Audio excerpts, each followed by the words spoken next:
Yung taong sanay mag-isa, delikado yan. Kapag dinedma mo sila, magwo-walk out lang yan. Walang eksena, walang second chance. Sanay sila sa katahimikan. Yung mga gabi na sila lang mag-isa, kinaya nila. Hindi nila kailangan ng kahit sino. Kung pinili ka nila, ibig sabihin gusto ka nila sa buhay nila. Pero kung na-overstep mo, cut off ka na agad. Cold? Maybe.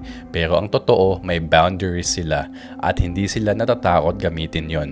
Try mo silang i-manipulate, threaten na aalis ka, bubuksan pa nila yung pinto para sa'yo. Hindi dahil sa wala silang pakialam, kundi kasi hindi nila kailangan habulin yung mga taong hindi para sa kanila. Kasi alam nila, better to lose a person than to lose yourself. Hindi sila nag-chase, hindi sila nang hihingi. Pinapangalagaan nila ang peace of mind nila. Dahil pinaglaban nila to ng matagal na panahon. At kapag ang tao ay kontento na sa sarili niya, wala kang magagawa. Wala kang power sa taong buo na mag-isa pa lang. Hindi sila natatakot maging mag-isa. Pinapahalagahan nila yan. Marami na silang pinagdaanan at nalampasan. Hindi sila bitter, totoo lang sila sa sarili nila. Kasi kapag pinili ng tao ang respeto sa sarili kaysa sa drama at gulo, kapag pinili niya ang peace kaysa sa toxic na companionship, that person becomes powerful and dangerous.